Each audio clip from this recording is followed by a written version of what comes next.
वक्त बड़ी खबर आपको बता दें कि फिलिपाइन में जलजले से बड़े पैमाने पर तबाही हुई है। जी हां, मीडिया रिपोर्ट्स के मुताबिक तबाहकुन जलजले के नतीजे में 30 से ज्यादा अफराद जाबाहक हुए हैं, जबकि सैकड़ों अफराद जख्मी हुए हैं, जिन्हें मुख्तलिफ अस्पतालों में दाखिल कराया गया है। इनमें कुछ की हालत नाजुक बताई जाती है और यह भी कहा जा रहा है कि हलाकतों की तादाद बढ़ सकती है, क्योंकि जलजले की शिद्दत काफ़ी ज़्यादा थी और इसके अलावा ये एक ख़तरनाक जलजला बताया जाता है। काफ़ी ज़्यादा बड़े पैमाने पर जानी और माली नुकसान हुआ है। शुरुआती तौर पर हलाकतों की तादाद 30 है, लेकिन ये कहा जा रहा है कि जिस तरह से ये जलजला आया है और जितने बड़े पैमाने पर माली नुकसान हुआ है, इमारतें गिरी हैं, ऐसे में हलाकतों की तादाद भी एक तरह से बढ़ सकती है। रिएक्टर स्केल पर जलजले की जो शिद्दत है वो 6.9 दर्ज की गई है। जलजले का मरकज बोगो शहर के शुमाल मशरिक में तकरीबन 17 किलोमीटर के फासले पर था। जलजले की गहराई 10 किलोमीटर और इसका मरकज शुमाल सेबू था। राहत और इमदादी कार्रवाइयां लगातार जारी हैं। रेस्क्यू टीमें मलबे में फंसे अफराद को निकालने की कोशिशों में मसरूफ हैं। मुतादिद अफराद ताहाल लापता बताए जाते हैं। डिजास्टर मैनेजमेंट के अहलकार के मुताबिक कुछ इलाकों में बिजली और मवासलाती यानी इंटरनेट खिदमात में खलल पड़ा है, जिससे इमदादी सरगर्मियों में मुश्किलात पैदा हो रही हैं।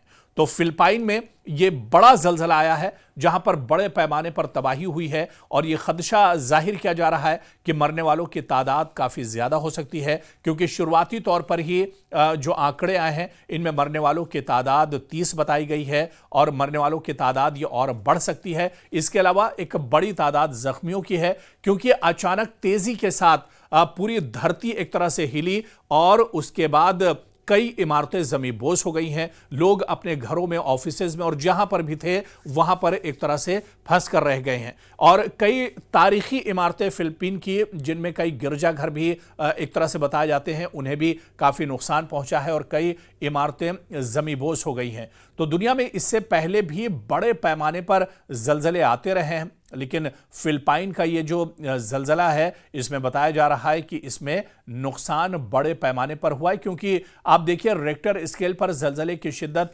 6.9 दर्ज की गई है। तकरीबन 7 शिद्दत का यह जलजला था और 6 से ऊपर शिद्दत का जब जलजला होता है तो उसमें नुकसान काफ़ी ज़्यादा होता है और उसमें नुकसान के चांसेस काफ़ी ज़्यादा रहते हैं। ऐसे में 6.9 शिद्दत का यह जलजला, जिसने पूरे फिलिपाइन को एक तरह से हिला कर रख दिया और ख़ासतौर से बोगो शहर के शुमाल मशरिक में तकरीबन 17 किलोमीटर के फासले पर इस जलजले का सेंटर था और जलजले की गहराई 10 किलोमीटर और इसका मरकज शुमाली सेबू था। जैसे ही ये जलजला आया उसके बाद राहत और इमदादी कार्रवाइयां जंगी पैमाने पर शुरू कर दी गई। रेस्क्यू टीमें मलबे में फंसे अफराद को निकालने की कोशिशों में मसरूफ हैं। मुतादिद अफराद ताहाल लापता बताए जाते हैं, क्योंकि डिजास्टर मैनेजमेंट के अहलकार के मुताबिक कई ऐसे इलाके हैं जहां पर जैसे ही जलजला आया, जैसे ही भूकंप आया, उसके बाद कई इलाकों में बिजली गुम हो गई, यानी बिजली चली गई और जो मवासलाती निज़ाम है यानी इंटरनेट जो सर्विस है वो पूरी तरह से मफलूज होकर रह गई। और ऐसे में लोगों को काफ़ी दुश्वारियों का सामना करना पड़ा, क्योंकि इस तरह के हालात में जब इलाके में बिजली नहीं होती है, रोशनी नहीं होती और इसके अलावा इंटरनेट की सेवा नहीं होती है, तो जो रेस्क्यू ऑपरेशन होता है, इमदादी जो सरगर्मियाँ होती हैं, उनमें भी काफ़ी ज़्यादा परेशानियों का सामना करना पड़ता है।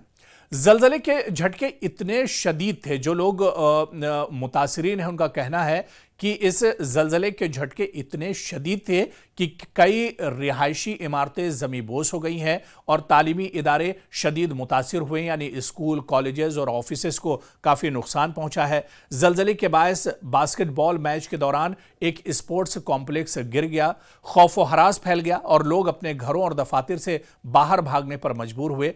मीडिया रिपोर्ट्स के मुताबिक वस्ती साहिली इलाके में जलजले के बाद आफ्टर शॉक्स भी महसूस किए गए, यानी जलजले के बाद जो झटके कुछ देर तक आते रहते हैं, ये आफ्टर शॉक्स भी और ये जलजले के झटके भी इसके बाद महसूस किए गए। जैसे ही जलजले के झटके महसूस किए गए, लोग जहां पर थे वहां पर अपना सामान, घर बार सब छोड़कर खुली जगह की तरफ भागते हुए नजर आए। लोगों में काफी दहशत और काफी डर एक तरह से देखा जा रहा था। और यह भी कहा जा रहा है कि जलजला आने के बाद खतरा टला नहीं है, क्योंकि इसके बाद आफ्टर शॉक्स और जो झटके हैं वो भी लगातार महसूस किए जा रहे हैं। दरअसल हमेशा जब जब जलजले आते हैं, भूकंप आता है, तो ये सवाल उठता है जहन में कि आखिर जलजले क्यों आते हैं। दरअसल आप देखिए कि जो फिलिपाइन में अक्सर जलजले आते हैं, और ये दरअसल आपको बताएं कि सूबाई गवर्नर पामेला बारकेड्रो ने फेसबुक पर लाइव पर लोगों से न घबराने की अपील की है। उन्होंने आवाम से कहा है कि वो खुली जगहों पर रहें, यानी इंतजामिया की तरफ से ये कहा गया है कि लोग घबराएं ना, बल्कि खुली जगहों पर रहें, दीवारों और किसी तरह ढांचे से दूर रहें और आफ्टर शॉक्स के लिए होशियार रहें। यानी लोगों से कहा गया है कि अभी खतरा एक तरह से टला नहीं है, भूकंप और जलजले के झटके आ चुके हैं, लेकिन इसके बाद भी आफ्टर शॉक्स आते रहेंगे, जलजले के छोटे मोटे और हल्के झटके आते रहेंगे। ऐसे में लोग डरे ना, बल्कि होशियार रहें और पूरी तरह से मुस्तैद रहें। माहिरीन का कहना है कि फिलिपाइन क्योंकि उन ममालिक में से एक है जहां जलजले और आतिशफशां फटने का सबसे ज्यादा खतरा है, क्योंकि यह इलाका बहरुल काहिल रिंग ऑफ फायर पर वाक़ है। यही वजह है कि यहां अक्सर तूफान और जलजले आते हैं। अमरीकी जियोलॉजिकल सर्वे ने इब्तदाई तौर पर जलजले की शिद्दत 7 बताई थी, लेकिन बाद में इसे घटाकर 6.9 कर दिया गया। यानी जो जियोलॉजिकल सर्वे है उसने इसकी शिद्दत दरअसल 7 बताई थी, लेकिन बाद में यह साफ हुआ कि यह 7 शिद्दत का नहीं बल्कि 6 शिद्दत का, ये 6.9 शिद्दत का ये जलजला था। लेकिन जितनी तेजी से जलजला आया और जितने बड़े पैमाने पर तबाही हुई है, ऐसे में मरने वालों की तादाद एक तरह से बढ़ सकती है।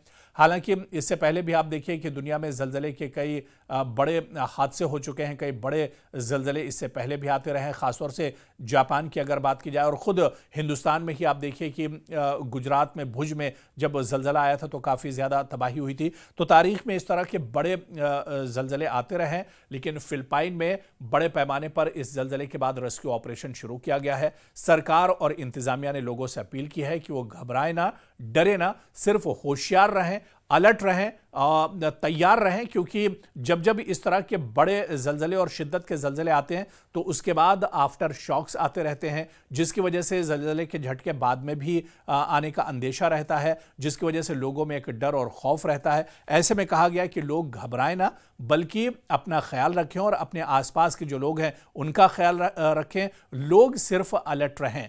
ऐसे में हम उम्मीद यही करते हैं कि बहुत ज़्यादा नुकसान नहीं होगा और जानी नुकसान की जो खबर आ रही है इसमें बढ़ोतरी ज़्यादा नहीं होगी।